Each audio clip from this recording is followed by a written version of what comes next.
In this simple video tutorial, I'm going to share with you how to fix links not working on Telegram. This is crucial to ensure seamless communication and access to shared content. Broken or unresponsive links disrupt the user experience, making it difficult for recipients to access important information. If your links ain't opening, simply head to your Telegram. Now onto your settings page. Select Data and Storage. You will want to navigate onto this option of Open Links in. Now it's marked on Telegram, change it to either Chrome or Safari.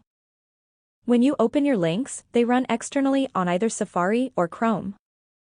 Changing to external browsers helps a lot if your links ain't opening or working. If your links still ain't opening, make sure to clear your Telegram cache and also uninstall and reinstall your Telegram application. If none of these steps work, let me know which device you're using, and I can provide more specific guidance.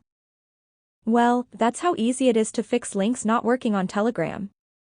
If you have any questions, just let me know in the comments section down below. Please don't forget to leave a like, share and subscribe for more video tutorials like this one.